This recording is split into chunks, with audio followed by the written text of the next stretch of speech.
Ahora les voy a presentar a una pareja de profesionales que me van a ayudar a ahondar un poco más en este tema. Está conmigo Javier Bianchini, él es psicólogo y especialista en niñez y adolescencia, director del Centro Residencial Astengo. Y tenemos también a Julia Berry, psicóloga de niños y miembro del equipo interdisciplinario del Centro Residencial Astengo también. Así que les doy las buenas noches, chicos, bienvenidos al programa. Hola, buenas noches. Buenas noches para vos y para toda la audiencia que nos está escuchando este domingo. Estuvieron escuchando un poco la introducción, porque estaban acá en el estudio. Sí. ¿Desde dónde la quieren arrancar ustedes? En principio por ahí hay una diferencia, por lo menos. Después haremos un poco de humor de estas cosas cotidianas que nos pasan a cada rato para que sea más digerible la realidad. Es importante e imprescindible el humor.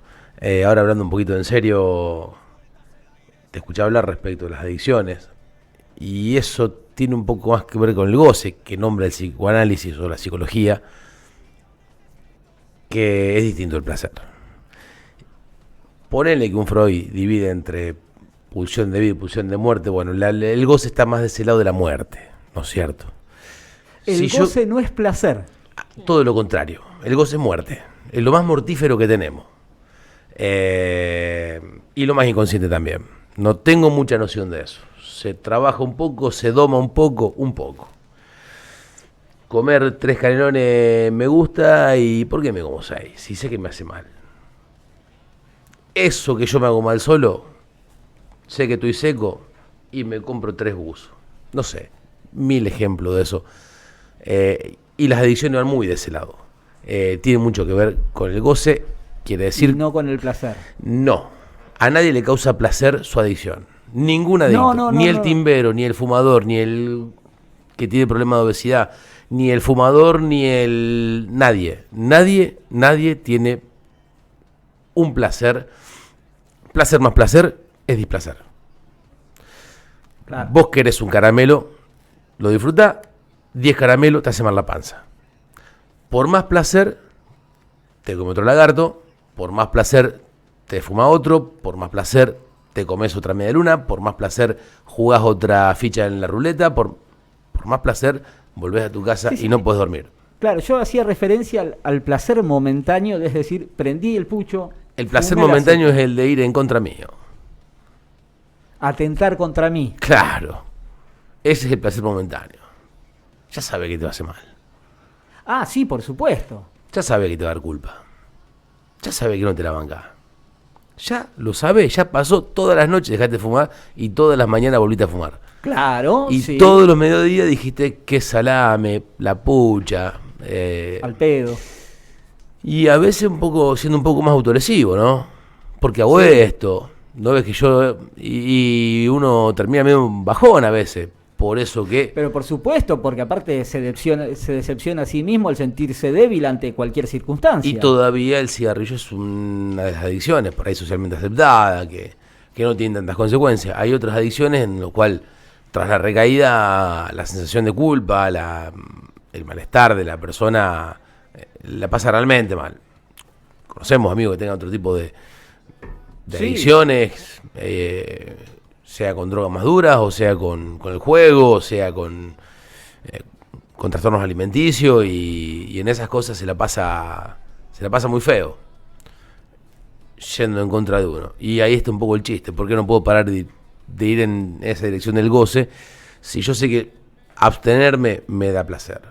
No darme este gusto ahora de comprarme una remera cuando estoy seco, me da placer, me da paz. Si yo sé que si no lo hago tengo paz, ¿por qué lo hago y siento culpa? Bueno, claro. Ahí son 30 la consulta. Sobre ese tipo de cosas. Me gustaría llevarlo un escalón más allá, porque a su vez, todas esas adicciones, a su vez, te llevan a una gran soledad. Uno de esas cosas las carga solo, no las carga acompañado. Por más de que lo haga en grupo, la carga de eso es individual, no es colectiva. Por más de que la familia sufra o no sufra, son cargas individuales, no colectivas. Sí.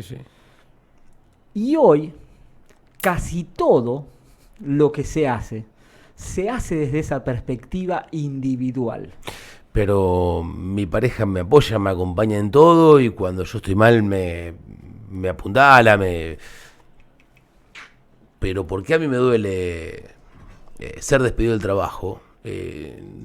No sé, a veces ni yo qué me pasaba a mí con el laburo, o que el resultado deportivo de mi club favorito me amarga así. Ella me acompaña y me dice, pero no, y hasta posiblemente me haga enojar más todavía, porque es individual eso. Yo sé quién es el Flaco Morel, por qué soy de Newell y qué significa que Newell gane. No se lo puedo transmitir ni no a lo mi puede hermano sentir el probablemente. otro, no lo puede entender el otro. Entonces si no lo esas siente. cosas son individuales. Y cuán imbécil me siento yo cada vez que me prendo un cigarrillo. Yo le digo, me siento un tarado porque estoy fumando de nuevo, pero difícilmente ella se pueda representar, porque no es para tanto, me va a decir, probablemente, siendo buena conmigo. Sí. Pero adentro mío, el miedo a la muerte que yo tengo, y sé que me acerco otro paso prendiendo este cigarro, y ahí viene el enrollo. ¿En qué asocio yo con otro pucho más? ¿Por qué quiero dejar? Bueno, algún riesgo debo notar, algún cambio en mi deporte debo ver, algún cambio en mi descanso debo notar. Entonces un cigarrillo más, que mi pareja buenamente me diga, no es para tanto, no te castigues tanto, a mí me despierta un miedito a la muerte, que probablemente eso no me deje dormir del todo bien, y el no buen descanso me lleve también a una ansiedad al día siguiente, y esa ansiedad al día siguiente me da más ganas de fumar, y en ese dominó, Claro. Muy difícilmente, por más que me ame mamá, el amigo, la pareja, el cura, es mío. Tengo que ver yo cómo dosifico eso. A esto, saliendo de la adicción al tabaco y llevándolo a la vida cotidiana, como hoy decía yo, ¿qué te hace feliz? Sí. Un potecito de queso untable con una sonrisa. No, el potecito de queso untable me maní que obliga. te ofrece divertido. Sí, el potecito de queso. ¿Qué? ¿La Paulina? ¿El que dice sonríe? Sonreí. Sí, te da una orden encima, sonreí. Ese En día- imperativo te lo dice con acento en la I. Ese día que me mandaste justo, hablábamos de eso y vos estabas con el potecito de Sí, queso. sí, Yo estaba sí. comiendo un paquete de maní que me decía que eran divertidos. Mirá y vos. eran solo maní con sal. Eran salados, Pero no me eran vendía divertidos. diversión. Eran salados. Me vendía diversión, me decían muy divertidos. Sí. Y después me puse a pensar, pero claro, si están las masitas diversión y casi todos los productos Sí, sí. prometen que el consumo de eso te lleva a la felicidad. Sí. Entonces hay una mercantilización de la felicidad hoy, al cual hasta pasa a ser efímero. Sí, Sí, la taza apenas te despertás dice ríe, vive, ama, ¿no? Claro, la taza Sí. del desayuno. Frases, sí. sí, es imperativo. Por eso, ¿desde qué condición social?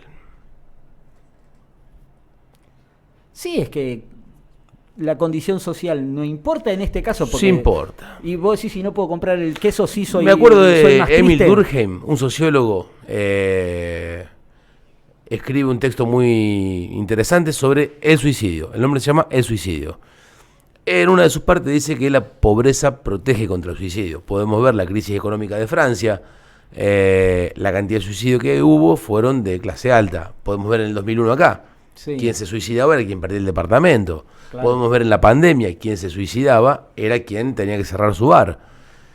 No sé si por ahí la felicidad esta que el mundo te obliga a tener y a mostrar todo el tiempo está en todas las clases sociales. Sí, sí, por supuesto que sí. De hecho, por eso, Discutiría.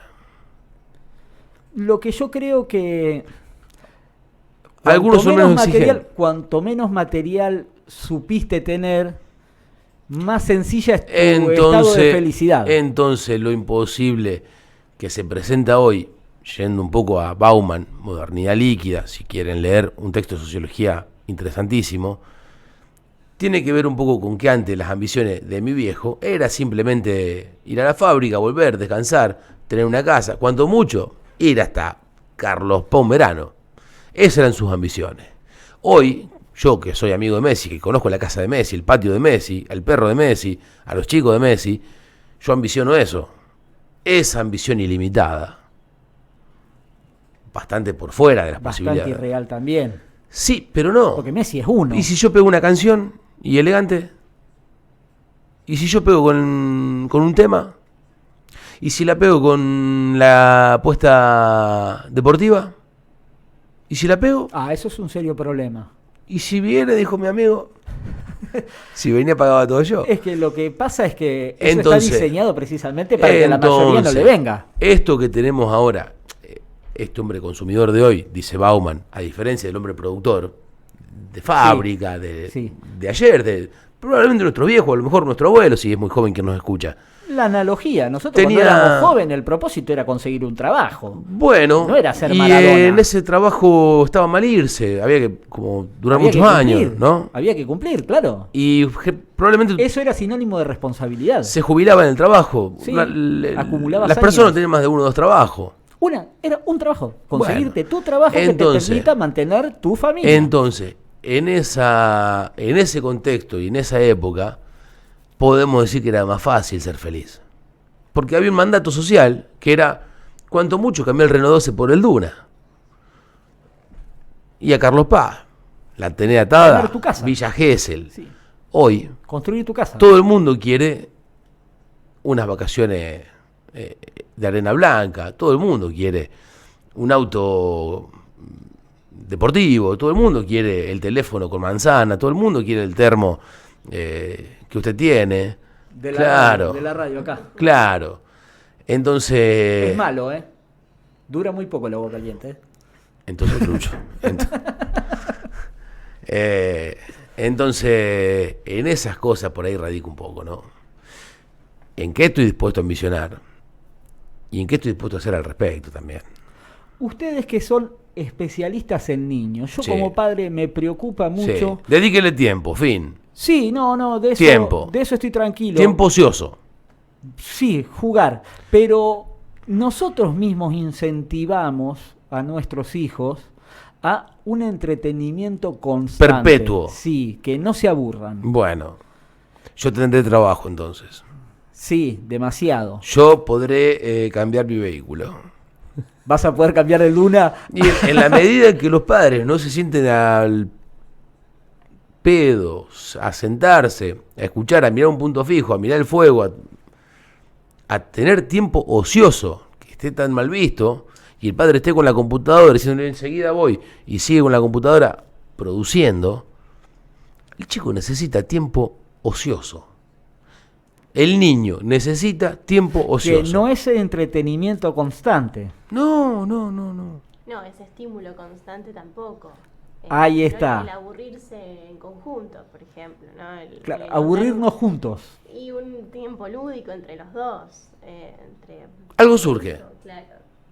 O madre y Quédate al pedo un rato, media hora, 1 hora. Y te diga, estoy aburrido. A veces hay que aburrirse, hijo.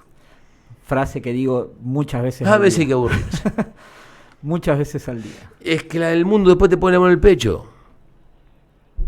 Claro. Tu hijo te dice estoy aburrido y vos le das un teléfono y vos le das después esto y después alguien le va a poner la mano en el pecho o en la escuela le van a poner un 4. La realidad te come después.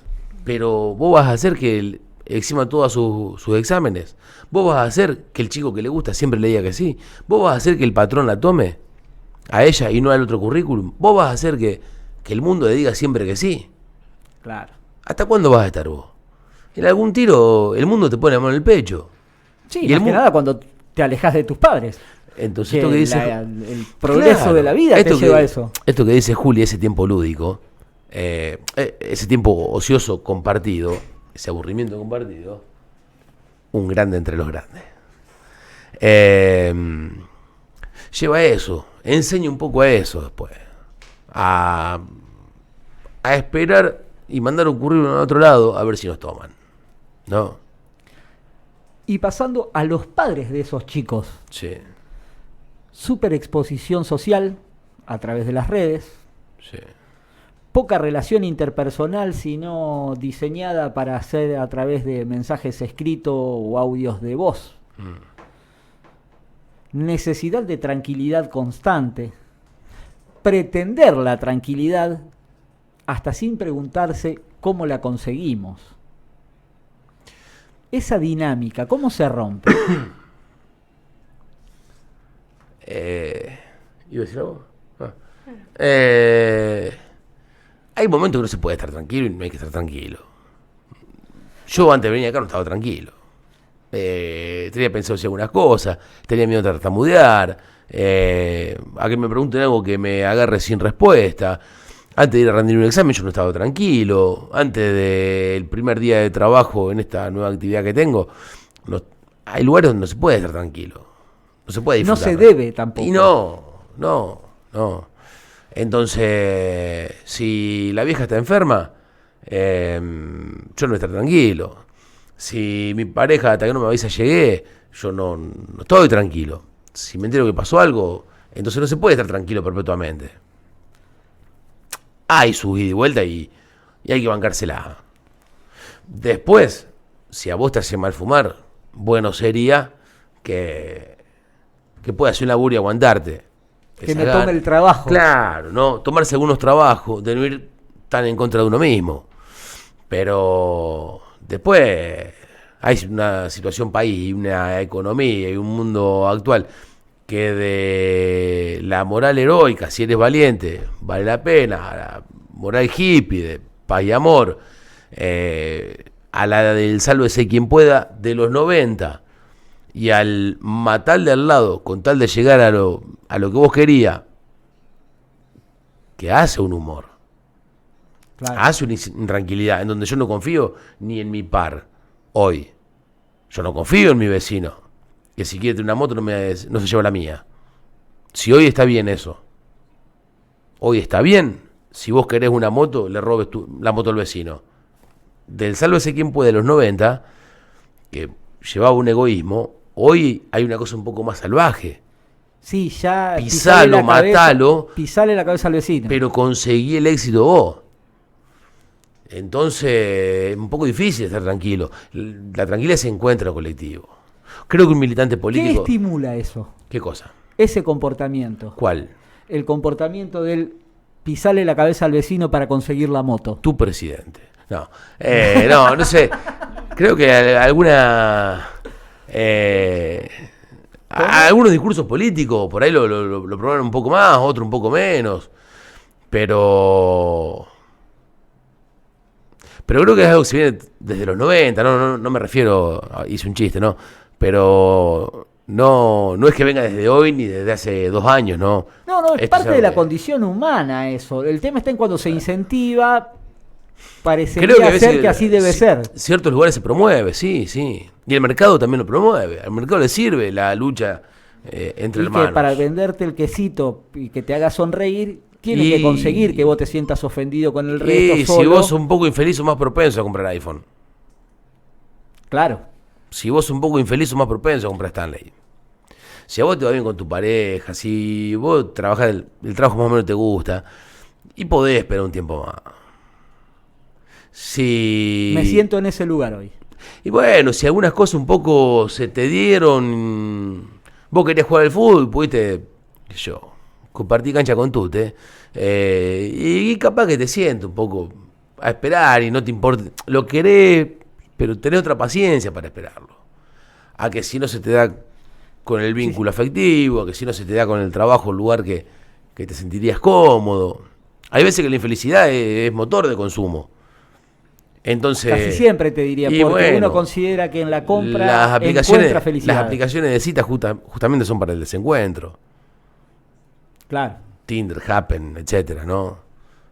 No promueven más que el desencuentro, que es la manera en que no quiero hablar del sistema como si fuese algo conspiranoide, pero sí en muchos de esos lugares se encuentra más el desencuentro y la soledad y la angustia al llegar a casa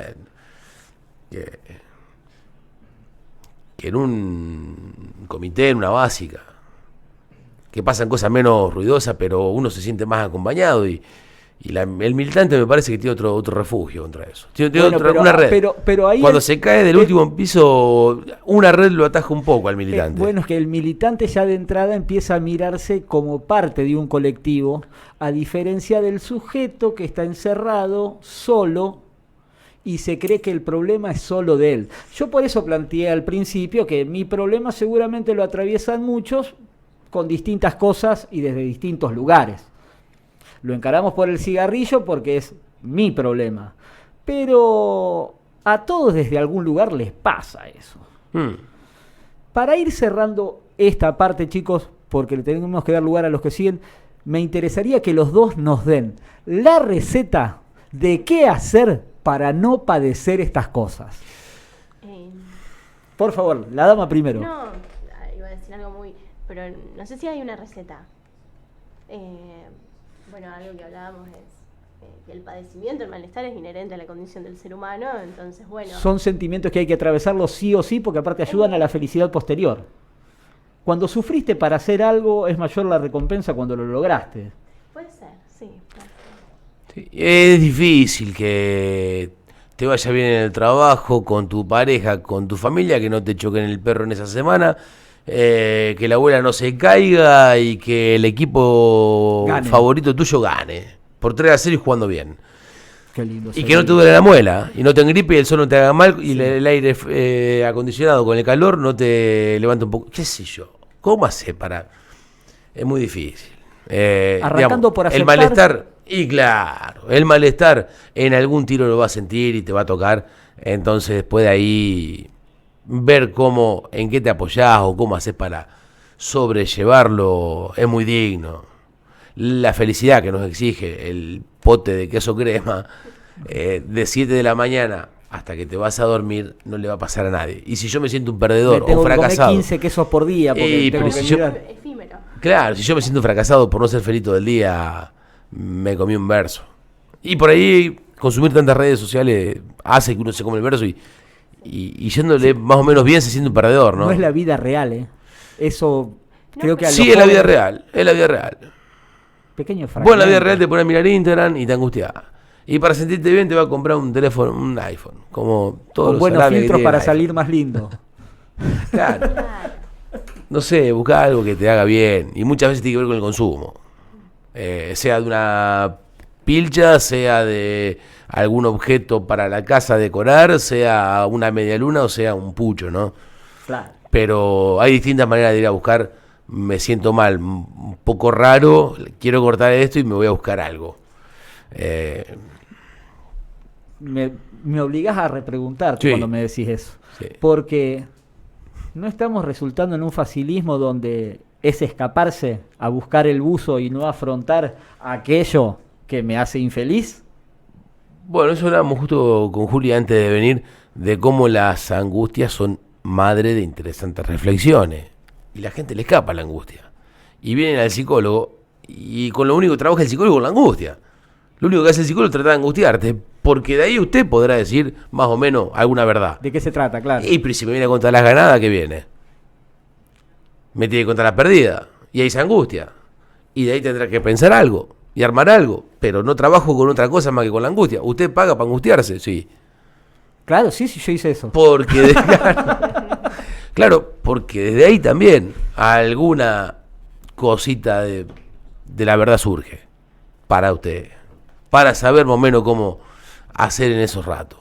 Pero si usted, para escaparse de la angustia, va al psicólogo y se va a angustiar un rato más, porque trabaja con eso. En la terapia se trabaja con eso. Sí, pero después de ahí uno sale con bastante pesos menos encima. Y claro, porque en el resto de la vida uno se toma sus 5 minutos a media hora para pensar un rato, para frenar, a masticar este barro. Y como hay paga, se ve que se obliga un poco, entonces nosotros le aumentamos los honorarios. Espero que les siga yendo bien entonces, chicos. Muchísimas gracias por venir, Javier. Muchísimas gracias por venir a los dos. La próxima te voy a invitar porque de estos temas vamos a hablar bastante seguido. Bien. Me guardo los domingos a las 22. Los voy a tener en cuenta muy pronto.